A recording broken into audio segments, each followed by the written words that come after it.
You felt it before. That gnawing emptiness, like scrolling your phone at 2 a.m. and realizing none of those memes or notifications filled the ache in your chest. You laugh, you swipe, you distract yourself, but deep down, you know something's missing. That something is not a thing at all. It's God Himself, the only one who can quiet your restless heart. But here's the question. How do you bridge the gap between who you are right now and the closeness with God you crave? Let's be real, you've probably done this before. You sit down to pray, and suddenly your brain decides it's auditioning for a circus. One second you're like, "Father, I just want to thank you for today." And the next second you're wondering if you left the gas on, or if mosquitoes are secretly demons in disguise. Distractions. They show up uninvited, like that one friend who eats all your snacks but never brings any. But here's the thing, that very tension, that very wandering of your mind is proof that your soul longs to get closer to God. Nobody gets attacked for running away from Him.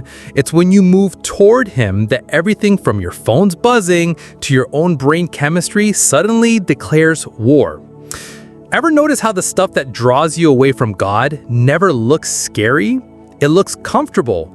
Netflix autoplay, endless Instagram reels, binge eating cereal at midnight. None of these scream sin, yet they numb you just enough to delay prayer until tomorrow. But then tomorrow becomes next week. And before you know it, your Bible app hasn't been open since Moses parted the Red Sea. Okay, maybe not that long, but you get the point. So what does Scripture actually say about drawing close to God? James chapter 4 verse 8 says, "Draw near to God and He will draw near to you." Simple, direct, no hidden terms and conditions. It doesn't say you need to climb Mount Everest first or recite the entire book of Psalms backwards. It says, take a step and He will meet you right there. But how do you take a step? It starts small, tiny, consistent habits. Remember how you brush your teeth? Hopefully twice a day, unless you're that person who does a mouth rinse and calls it a victory. But brushing is routine. No one claps for you, no one records it for TikTok, you just do it. And that's how you begin with God. Carve out 2 minutes to pray, even if your prayer is just, "Lord, help me not strangle my boss today." That's a step. Psalm chapter 16 verse 11 says, "You will show me the path of life. In your presence is fullness of joy." Notice that. Fullness. Not half joy, not discount joy. Fullness, which means every time you settle for temporary fixes, food, scrolling, gossip, you're basically sipping on cheap soda when the fountain of living water is right there. Why settle? Here's the uncomfortable truth. Getting closer to God costs something. It costs pride. It costs time. It costs comfort. And that's why most of us hesitate. We want microwave blessings without crock-pot patience. We want instant spiritual muscles without sweating through the discipline of prayer, fasting, or opening our Bible when TikTok seems more entertaining. But wait, think about relationships. If you only text your best friend once a month, do you expect them to feel close to you? No. They'll be like, "Bro, are you alive?" And yet that's how some of us treat God. Drive-through conversations, emergency calls, Sunday-only check-ins. No wonder He feels distant. Imagine if God spoke back the way we speak to Him. "Lord, bless me today." And He replies, "Cool, but I only respond on Sundays between 10 a.m. and 12 p.m. That would terrify us. Yet we live like that's acceptable from our side. So here's the punch. Closeness with God begins not with grand gestures, but with intentional consistency. Pray in the morning while brushing your teeth. Whisper gratitude while stuck in traffic. Open Scripture before you open Instagram. These little choices are the draw near moments James spoke about. They are bricks in the bridge that pulls you from emptiness to fullness. But let me ask you this. If you don't fight distractions, if you don't choose to carve out even the smallest sacred space for God daily, then when the storms hit, and they will hit, what will you actually be standing on? Let's be brutally honest. Sometimes we think getting closer to God is like signing up for a gym membership. You start with fire. This is the year I'll be consistent. Daily Bible, daily prayer, fasting every other week. You even download 3 devotion apps, highlight verses in rainbow colors, and maybe post a verse on WhatsApp status. Then, 2 weeks later, you're back to scrolling reels of cats in sweaters and funny pastor bloopers. The passion fizzles. Why? Because discipline without revelation is like trying to drive a car with no fuel. You look serious, but you're not going anywhere. Here's the bombshell. Closeness with God isn't built on feelings, it's built on revelation. Let me break it down.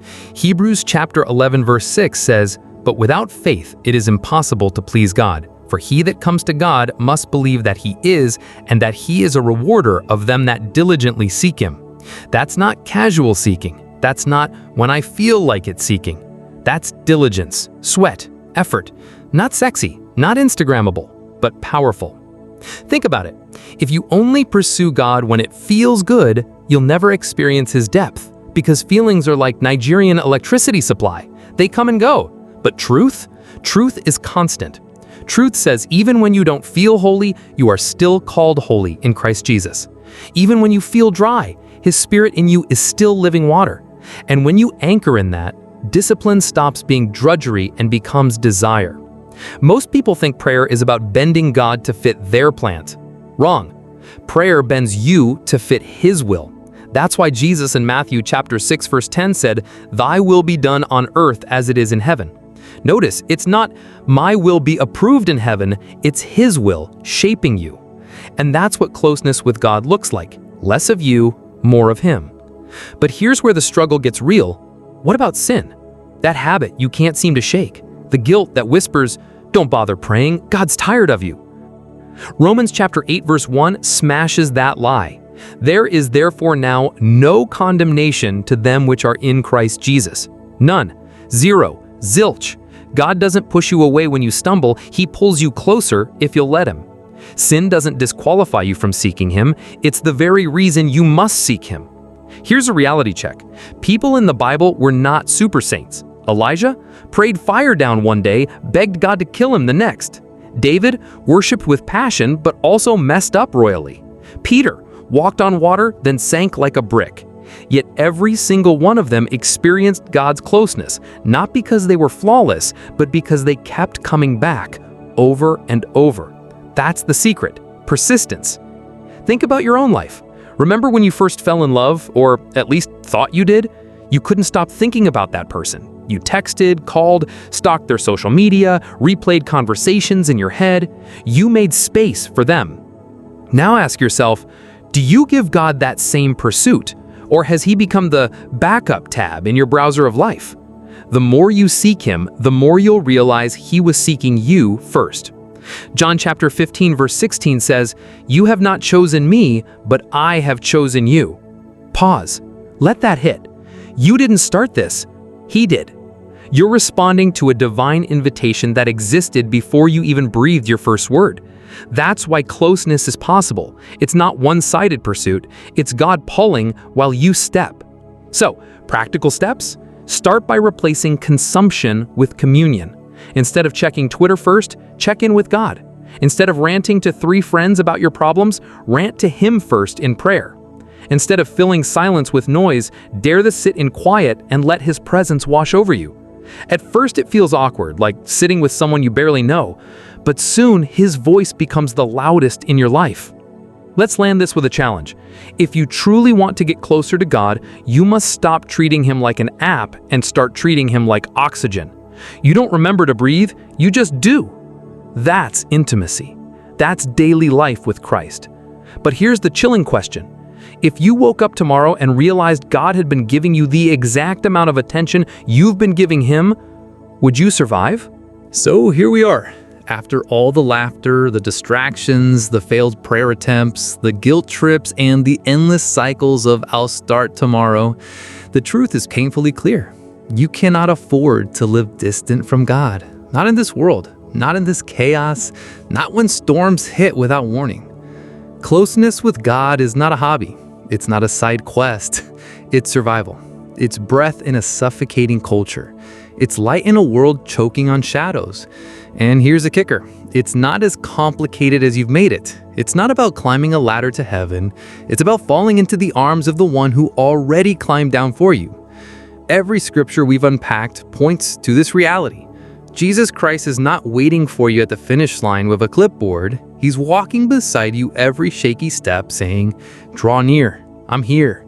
The distance you feel is not because he left. It's because you've been distracted. And distractions are temporary, but his presence is eternal. So strip away the excuses, the performance, the fear. Get brutally honest with yourself. If not now, then when? If not here, then where? If not him, then who? Because when the noise fades, when the masks crack, when the lights go out, what will remain if not your closeness with God? Before we end today's exegesis, let us pray. Father, in the name of Jesus, we come before you with open hearts, longing for deeper intimacy with you. Lord, forgive us for every distraction, every delay, and every excuse that has kept us distant from your presence. Father, draw us closer by your Spirit until our desire for you is stronger than our appetite for the world. Lord, teach us to make space for you daily, to hunger for your word, and to thirst for your righteousness. Father, break every chain of guilt, shame, or condemnation that whispers lies and builds walls between us and you. Lord, renew our minds so that prayer is not a burden but a breath, not a duty but a delight. Father, reveal Jesus to us in fresh ways so our hearts burn with love that no distraction can extinguish. Lord, strengthen our weak hands, steady our wandering minds, and anchor our souls in your unchanging presence. Father, help us to walk each day conscious of your nearness, hearing your voice above the noise of life. And Lord, keep us faithful until the end, so that nothing, absolutely nothing, separates us from your love.